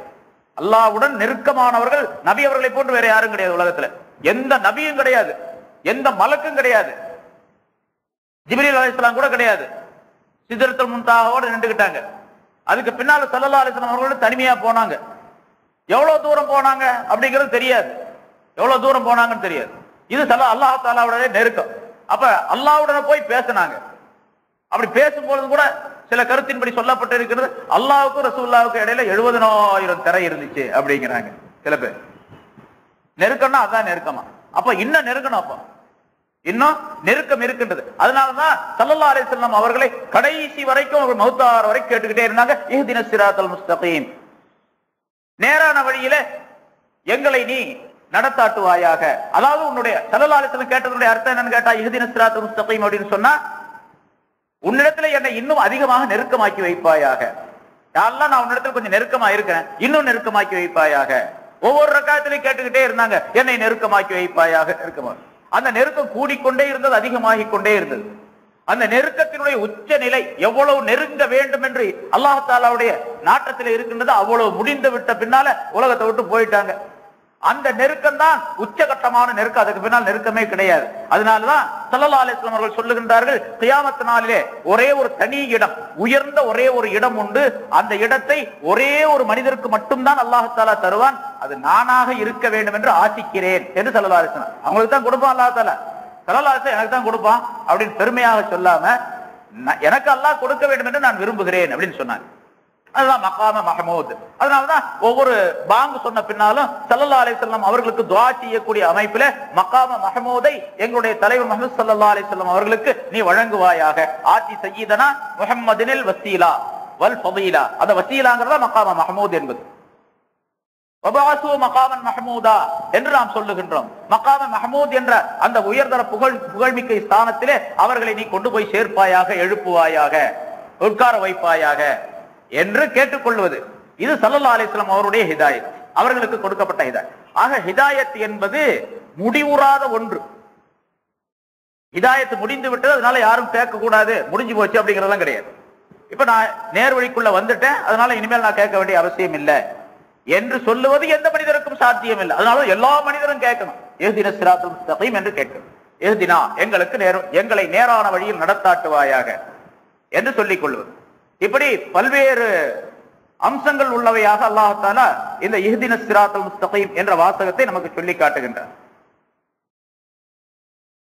இதுல அல்லாஹ் தஆலா குர்ஆன்ல பல இடங்களில இந்த இரண்டாவதா சொன்ன பாருங்க, அதாவது ஹிதாயத் என்பது முடிவுறாத ஒன்று, நெருக்கம் பெறுவது. அந்த அமைப்பில் தான், அந்த கருத்தில் தான் அல்லாஹ் தஆலா ஹுதல் முத்தகீன், இந்த குர்ஆன் இருக்கின்றது, அது முத்தகீன்களுக்கு, அல்லாஹ்வை பயந்தவர்களுக்கு, பயபக்தியாளர்களுக்கு அது நேர் வழி காட்டக்கூடியது என்பதாக சொல்லுகின்றார். சரி, குர்ஆன் இருக்குது, அது தவறான வழியில் உள்ளவர்களுக்கு நேரான வழியை காட்டுவது அப்படின்னு சொல்லணும். நேர் வழியில் உள்ளவர்களுக்கு நேர்வழி காட்டுவதுங்கிறான் அல்லாஹ் தஆலா. நேர்வழியில் உள்ளவர்களுக்கு நேர்வழி, முத்தகீன்களுக்கு நேர்வழி காட்டக்கூடியது. முத்தகீன்கள் தான் நேர்வழியில இருக்கிறாங்களே, அவங்களுக்கு என்ன போய் நேர்வழி காட்டுறது? முத்தகீன்கள் என்று சொல்லப்படக்கூடியவர்கள் அல்லாஹ்வை பயந்தவர்கள். அந்த முத்தகீன்கள் சொர்க்கவாசிகள் என்று அல்லாஹ் தஆலா குர்ஆன்ல வேறு இடங்கள்ல சொல்லுகின்றார். யார் என்னை பயந்தார்களோ, எனக்கு தக்வாவை, என்னிடத்தில் தக்வா உள்ளவர்களாக இருக்கின்றார்களோ அவர்களுக்கு நான் மன்னிப்பளிப்பேன், சொர்க்கம் தருவேன் என்றெல்லாம் அல்லாஹ் தஆலா சொல்லுகின்றான். பல வெகுமதிகளை தருவதாக சொல்லுகின்றான். அப்படிப்பட்டவங்க அல்லாஹ் தஆலா இடத்தில் நெருக்கம் பெற்றவர்கள் தானே, அல்லாஹ்வுடைய வெகுமதியை பெற தகுதி பெற்றவர்கள். அவங்களுக்கு போய் நேர்வழி காட்டுறது அப்படின்னு சொன்னா என்ன அர்த்தம்? அதான் அந்த அது முன்னால் சொன்ன அர்த்தம் தான். முத்தகீன்களுக்கு நேர்வழி காட்டக்கூடியதா இருக்கும் என்று சொன்னா, முத்தகீன்களை, அதாவது நேர்வழி பெற்றவர்களை அவர்களுடைய நேர்வழியிலே நிலைத்திருக்க செய்யக்கூடியது இந்த குர்ஆன். அவர்களுடைய ஹிதாயத்தை, அவர்களுடைய நேர்வழியை இன்னும் அதிகப்படுத்தி கொண்டு செல்லக்கூடியது, அதிகப்படுத்தக்கூடியது. அதாவது நேர்வழியை அதிகப்படுத்தக்கூடியது என்று சொன்னா அல்லாஹ்விடத்தில் நெருக்கத்தை அதிகப்படுத்தக்கூடியது என்று கருத்து. அல்லாஹ் குர்ஆன்ல வேறு பல இடங்களில் இப்படி சொல்லுகிறார், வல்லாஹு லா யஹ்தில் கௌமல் லாலிமீன். அல்லாஹ் தஆலா அநியாயக்காரர்களுக்கு நேர்வழி காட்ட மாட்டான். வல்லாஹு லா யஹ்தில் கௌமல் ஃபாஸிகீன், பாவம் செய்யக்கூடியவர்களுக்கு நேர்வழி காட்ட மாட்டான். ஆனா நம்ம அறிவு என்ன சொல்லுது? அநியாயம் செய்யறவங்களுக்கு, பாவம் செஞ்சவங்களுக்கு தான் நேர்வழியை காட்டணும். முத்தகீன்களுக்கு போய் நேர்வழி காட்டி என்ன பண்றது? அவங்க தான் நேரான வழியில். அதுக்கு அந்த முன்னால் சொன்ன கருத்து இங்க வல்லாஹு லா யஹ்தில் கௌமல் லாலிமீன் கௌமல் ஃபாசிகீன், பாவம் செய்யக்கூடியவர்களுக்கு அநியாயம் செய்யக்கூடிய நேர்வழி காட்ட மாட்டான் அப்படின்னு சொன்னா நேர்வழியில் செலுத்த மாட்டான்னு.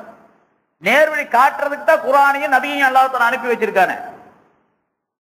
லாலிமீன்களுக்கு, அநியாயக்காரர்களுக்கும், ஃபாசிகீன்கள் பாவிகளுக்கும், தவறான வழியில் உள்ளவர்களுக்கும், காபிர்களுக்கும் நேர்வழி காட்டுவதற்கு தான் அல்லாஹ் தஆலா குர்ஆனை அனுப்பி வச்சா. அதை விளக்கி வைப்பதற்கு ரசூலை அனுப்பி வைத்தான்.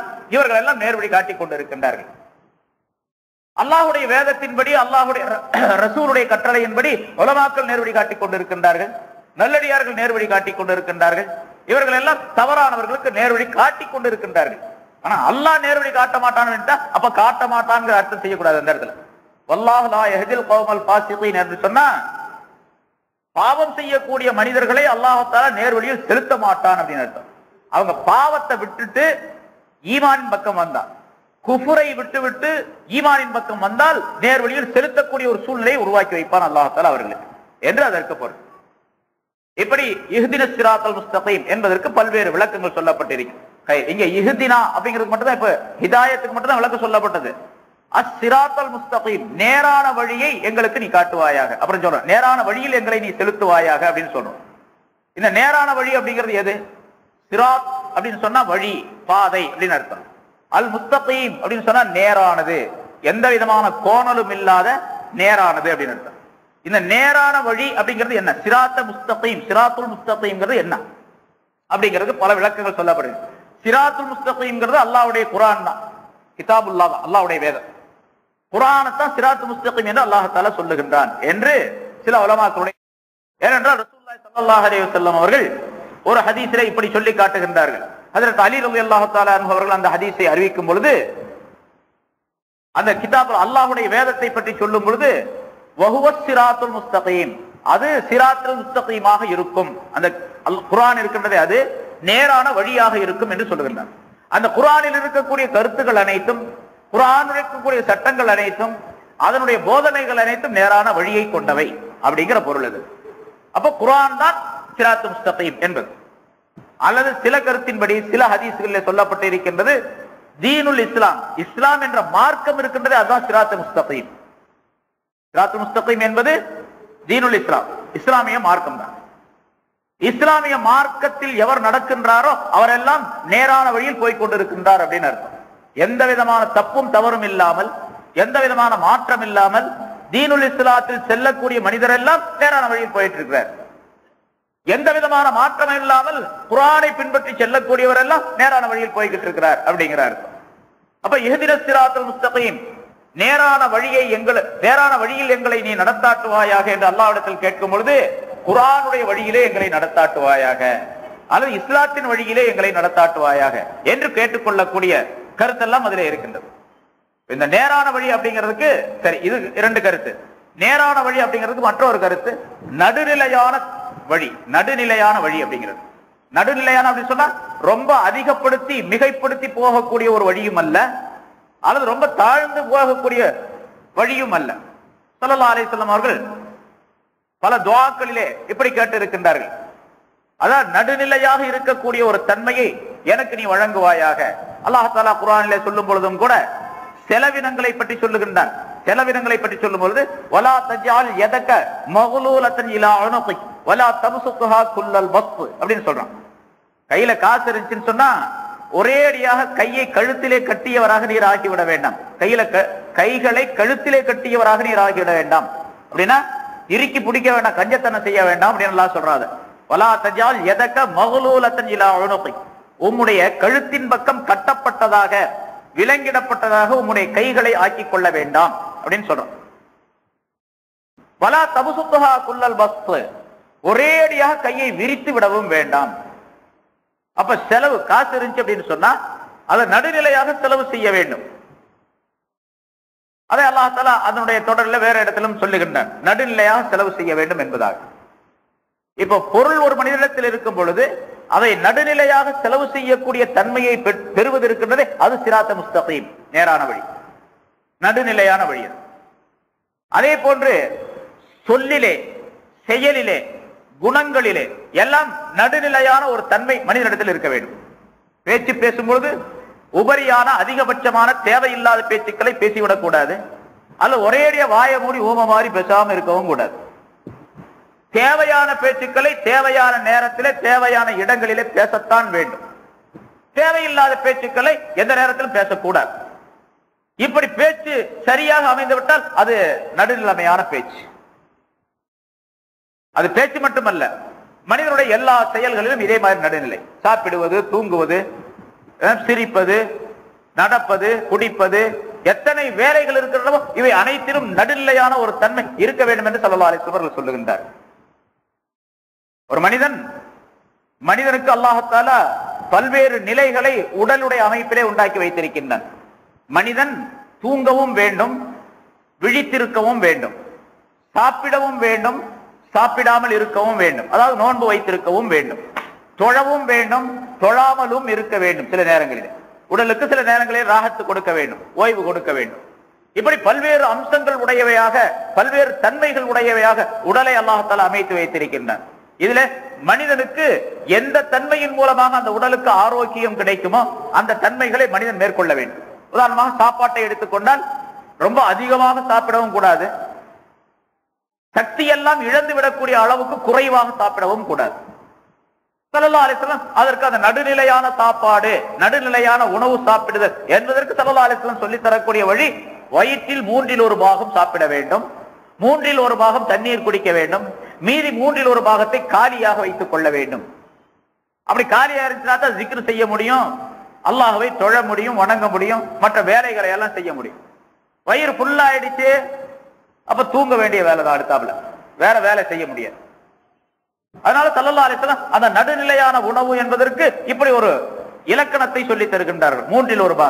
அது உதாரணம் எப்படின்னு கேட்டா, ஒரு மனிதனுடைய வயிற்றுக்கு பசி இருக்கின்றது, 3 ரொட்டிகளை சாப்பிட முடியும் அப்படின்னு வச்சுங்க. 3 ரொட்டி சாப்பிட்டா ஃபுல்லா ஆயிடும், வயிறு நிறைஞ்சிடும். என்று இருந்தா 1 ரொட்டி தான் சாப்பிடணும். அது எப்படி அஜித்து முடியறது? அப்படி செஞ்சாதான் அதுக்கு பேர் நடுநிலையான சாப்பாடுன்னு அர்த்தம். 1 ரொட்டி சாப்பிடணும், மீது 1 ரொட்டியை நிரப்பக்கூடிய அளவுக்கு தண்ணி குடிக்கணும், மீதி 1 ரொட்டியுடைய இடத்தை காலியா வச்சுக்கணும். இப்பொழுது நடுநிலையான உணவு அந்த மனிதன். அதே மாதிரி நடை, பேச்சு, சிரிப்பு, எல்லா வகையிலும் நடப்பதை பற்றி ஸல்லல்லாஹு அலைஹி வஸல்லம் சொல்லி தரணும். எப்படி நடக்கணும்? என்ன ஆச்சு, கால் எனக்கு இருக்குது, எப்படி வேணாலும் நடக்கலாம் அப்படின்னு சொல்ல முடியாது. நடப்பதற்கு ஸல்லல்லாஹு அலைஹி வஸல்லம் சொல்லுகின்றார்கள். வேகமாக நடக்கக்கூடாது, ரொம்ப மெதுவாக நடக்கக்கூடாது. அல் அஜலத்து மினஷ் ஷைத்தான், வேகமாக செயல்படுவது, அவசரப்படுவதெல்லாம் ஷைத்தானை சார்ந்தது என்பதாக சொல்லுகின்றார். அதே மாதிரி ரொம்ப மெதுவாக நடந்தா அது சோம்பேறித்தனத்தினுடைய அடையாளம். அது சோம்பேறி, அந்த மனிதன் சோம்பேறிங்கிறதுக்கு அடையாளம். அதனால ரொம்ப மெதுவாக நடக்கக்கூடாது, வேகமாக நடக்கக்கூடாது, நடுநிலையான நடையாக இருக்க வேண்டும். அந்த நடை அடுத்தவர் பார்த்து பிரியப்படக்கூடிய நடையாக அமைய வேண்டும். நான் நடக்கும்போது பார்த்தாரு, மற்றவர் ஒருவர் பார்க்கிறார், யாராவது மற்ற மனிதர்கள் பார்க்கிறாங்க, என்ன அழகா நடக்கிறார் இவர், இது மாதிரி நானும் நடக்க வேண்டும் என்று அவர் நினைக்க வேண்டும். அதான் நடுநிலையான நடை. அதே மாதிரி சாப்பிடுறது, எல்லா வகையான நிலைகளும் அல் கஸ்து ஃபில் கௌலி வல் ஃபஅல், சொல்லிலும் செயலிலும் நடுநிலையை கையாளுவது. அல் கஸ்து ஃபில் அஹ்லாக், குணங்களிலே நடுநிலையை கையாளுவது. மன்னிப்பது, இரக்கம் காட்டுவது, கோபப்படுவது, எல்லாவற்றிலுமே நடுநிலையான தன்மை இருக்க வேண்டும். ஸல்லல்லாஹு அலைஹி வஸல்லம் அவர்களை செய்து காட்டி இருக்கின்றார்கள். கோபப்படாமலும் இருக்கக்கூடாது, ரொம்ப எதுக்கெடுத்தாலும் கோபம் வரவும் கூடாது. கோபம் என்பது மனிதனுக்குரிய ஒரு அம்சம், கோபம் இருக்க வேண்டும். ஹஜ்ரத் இமாம் ஷாஃபி ரஹ்மத்துல்லாஹி அவர்கள் சொன்னதை போன்று மனிஸ்துலிப ஃபலம் யக்லப் ஃபஹுவ ஹிமார் அப்படிங்கிறாங்க. எவர் ஒருவருக்கு கோபம் ஊட்டப்பட்டு, அதாவது ரோஷம் ஊட்டப்பட்டு அவருக்கு கோபம் வரவில்லை என்று சொன்னால் அவன் கழுதை அப்படிங்கிறாங்க. கோபம் ஊட்டப்பட்டு, கோபம் வரக்கூடிய ஒரு செயல், கோபம் வரணும் கண்டிப்பா, ஆனா கோபமே வர்றதில்லை, இவன் என்னடா மழுங்க பயலா அப்படின்னு கேட்பாங்க. அப்ப கோபம் வரக்கூடிய செயலுக்கு கோபம் வர வேண்டும். ஸல்லல்லாஹு அலைஹி வஸல்லம் அவர்களுக்கு கோபம் வந்தால் நெற்றியிலே இந்த 2 புருவத்துக்கு நடுவில் ஒரு நரம்பு இருக்கும். ஸல்லல்லாஹு அலைஹி வஸல்லம் அவர்கள் அந்த நரம்பு புடைத்துக் கொள்ளும் என்பதாக ஹதீஸில் சொல்லப்பட்டிருக்கு. நரம்பு மேல வந்துடும் கோபத்தினால், முகமெல்லாம் நிறம் மாறி போயிடும் என்று சொல்லப்பட்டு இருக்கின்றது. பல தடவை பல சஹாபாக்கள் விஷயத்தில் கோபம் அடைந்திருக்கின்றார்கள், சொல்லும் பொழுது செய்யும் பொழுது இப்படி எல்லாம். ஆக கோபம் வர வேண்டும், அந்த கோபம் நியாயமான கோபமாக இருக்க வேண்டும். அதுதான் நடுநிலையான கோபம் அப்படிங்கிறது. அதே மாதிரி இரக்கம் காட்ட வேணும், ஆனா ஏமாந்துடக்கூடாது. இரக்கம் காட்டேன்னு சொல்லிட்டு ஏமாந்துடக்கூடாது. ஏமாறுதல் இரக்கமாக ஆகாது. அதே மாதிரி இரக்கம் காட்டுகின்றேன் என்று சொல்லி தனக்கு ஆபத்தை உண்டாக்கி கொள்ளக்கூடாது. சில பேர் இரக்கம் காட்டுன்னு சொல்லிட்டு ஆபத்து, ஒரு பாம்பு வருது, பாவம் இரக்கமா இருக்கு, அதை விட்டுருவோமே அப்படின்னு சொல்லிட்டு நம்ம பாட்டுக்கு பாம்பு தானே படுத்திருக்கு, நம்மளும் பக்கத்திலே படுத்துக்குவோம். பாம்புக்கு இரக்கம் காட்டுறது.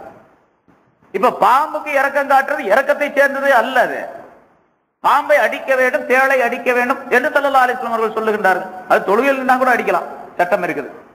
தக்பீர் கட்டி தொழுதுகிட்டு இருக்கிறோம், முன்னால ஒரு தேள் ஓடுது, பிச்சு பக்கத்துல என்ன இருக்கு அதை எடுத்து போட்டு ஒரு அடி அடிச்சுட்டு அப்புறம் தக்பீர் கட்டிக்கலாம், தொழுக முடியாது. ஆனா ரொம்ப அது அடிக்கிறதுக்காக பின்னாலே ஓடக்கூடாது, ஓடனா தொழுக முடிஞ்சு போயிடும். எந்த அளவுக்கு இவர் அந்த குறைவான செயல்களின் மூலமாக அதை செய்ய முடியும் அப்படி செய்யணும். ஒரு பாம்பு வந்துருச்சு, அதை அடிக்கிறது கூடும். இங்க இரக்கம் காட்டுதல் அப்படிங்கிறது நடுநிலையான இதெல்லாம் அஹ்லாக். அதே மாதிரி மன்னிப்பது அப்படிங்கிறது, மன்னிப்பிலும் நடுநிலை இருக்க வேண்டும். எல்லாத்தையும் மன்னிச்சுக்கிட்டே போயிடுறாரு. வீட்டுல பஞ்சாதி பிள்ளைங்க எல்லாம் நிறைய செய்யறாங்க, அவங்க பாட்டுக்கு சினிமா பார்த்துக்கிட்டே வர்றாங்க, எப்ப பார்த்தாலும் டிவி பாக்குறாங்க, போற நேரத்துல எல்லாம் சாப்பாடு வைக்கிறதே கிடையாது, போற நேரத்துல ஒன்னும் சொல்றதை கேட்கறதே கிடையாது, பிள்ளைங்களாம் ஸ்கூலுக்கு போறதே இல்லை. சரி அல்லாஹ் தஆலா மன்னிக்க சொல்லியிருக்கான, பூராத்தையும் மன்னிச்சிருவோம் அப்படின்னு சொல்லி விட்டுறக்கூடாது. இது மன்னிப்புல ரொம்ப ஓவரா போய் அது நாசமா போயிடுது. அதாவது எந்த விதமான நன்மையும் இல்லாமல் தீமையை முழுமையாக உருவாகக்கூடிய சூழ்நிலை ஏற்படும். இது சிராத்த முஸ்தகீம்.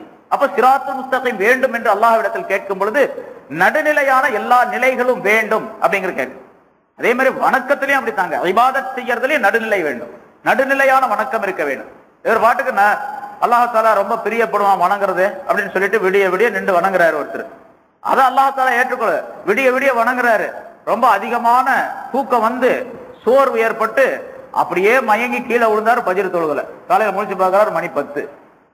இப்ப இவர் ஃபஜ்ர் பரல விட்டு போட்டாரு, விடிய விடிய தொழுது இருக்கிறாரு. இவருடைய இபாதத்துக்கு எந்த விதமான மதிப்பும் கிடையாது. ஸல்லல்லாஹு அலைஹி வஸல்லம் அவர்களிடத்துல சில கிராமப்புறத்திலிருந்து வேறொரு ஊர்ல இருந்து 3 பேர் வந்தாங்க. 3 நபர்கள் வருகின்றார்கள். அதற்கு ஆயிஷா ரலியல்லாஹு தஆலா அன்ஹா அவருடைய வீட்டுல வந்து ரசூலுல்லாஹ் எங்கன்னு கேட்காங்க. ஸல்லல்லாஹு அலைஹி வஸல்லம் வீட்டுல இல்ல, வெளியே போயிருக்காங்க வருவாங்க அப்படின்னு சொன்ன உடனே அங்கேயே உட்கார்ந்து இருந்தாங்க. அப்போ ஆயிஷா நாயகி அவர்களிடத்துல அந்த 3 பேரும் ரசூலுல்லாஹி ஸல்லல்லாஹு அலைஹி வஸல்லம் அவருடைய இபாதத்து எப்படி இருந்துச்சு, எப்படி எல்லாம் இபாதத்து வணக்கம் செய்வாங்க அப்படின்னு கேட்டாங்க. ஆயிஷா நாயகி ரலியல்லாஹு தஆலா அன்ஹா அவர்கள் சொன்னாங்க அந்த 3 பேர்த்திட்டையும், ரசூலுல்லாஹி ஸல்லல்லாஹு அலைஹி வஸல்லம் இப்படி எல்லாம் வணங்குவாங்க, இப்படி எல்லாம் இபாதத் செய்வாங்க அப்படின்னு சொல்லி காட்டினாங்க. அப்போ அதை கேட்ட அந்த 3 பேரும் அவங்க என்ன நினைச்சிட்டு வந்திருக்காங்க, ரசூலுல்லாஹி ஸல்லல்லாஹு அலைஹி வஸல்லம் அப்படின்னா ராத்திரிக்கெல்லாம் தூங்க மாட்டாங்க, சாப்பிட மாட்டாங்க, அதிகமா ஒரு ஏரியா வணங்கிக்கிட்டே இருப்பாங்க, எப்ப பார்த்தாலும் நோன்பு வச்சுக்கிட்டே இருப்பாங்க, எந்த வேலையும் செய்ய மாட்டாங்க, இப்படியே அவங்களுடைய அல்லாஹ்வுடைய ரசூல் சொன்ன ரொம்ப மிகைப்படுத்தி அதிகமான வணக்கம் செய்வாங்க அப்படிங்கிற மாதிரி நினைச்சிட்டு வந்தாங்க. ஆனா ஆயிஷா நாயகி அவங்க சொல்லி காட்டின அந்த வணக்கத்தை பார்க்கும் பொழுது இவங்க 3 பேரும் பேசிக்கிறாங்க, ரசூலுல்லாஹ் நம்ம நிறைய வணக்கம் செய்வாங்க அப்படின்னு நினைச்சுக்கிட்டு வந்தோம், ரொம்ப கம்மியாவில தெரியுது அப்படின்னு சொல்லி இவங்களா பேசிக்கிட்டு இவங்களா சொல்லிக்கிறாங்க. மறுபடியும் சரி அல்லாஹ்வுடைய ரசூல் எங்க, நம்ம எங்க, அல்லாஹ்வுடைய ரசூல் அவங்க கொஞ்சமா வணக்கம் செஞ்சாலும் பெரிய சவாபு கிடைச்சு போயிடும், நம்ம சாதாரண ஆளு நம்ம எங்க என்று இப்படி பேசிக்கிட்டு அதுல 3 பேர்ல ஒருத்தர் சொன்னாரு, நான் இனிமேல் இரவு முழுவதும் தூங்கவே மாட்டேன், இபாதத் செஞ்சுக்கிட்டே இருப்பேன், இனிமேல் ராத்திரில தூங்கவே மாட்டேன். இன்னொருத்தர் சொன்னாரு, நான் பகல் நேரத்துல சாப்பிடவே மாட்டேன், நோன்பு வச்சுக்கிட்டே இருப்பேன் காலம் போறேன். இன்னொருத்தர் சொன்னார், நான் கல்யாணம் பண்ணவே மாட்டேன், நான் இப்படியே பிரம்மச்சாரியாகவே இருந்து காலம் போற வாழ்வேன் அப்படின்னு சொன்னார். இப்படி பேசிட்டு இருக்கும்போது ரசூலுல்லாஹ் வந்துட்டாங்க, ஸல்லல்லாஹு அலைஹி வஸல்லம் வந்தாங்க. நீங்க சொல்றத நான் கேட்டேன், ஆனா நீங்க சொல்றத போல அல்ல இஸ்லாம்.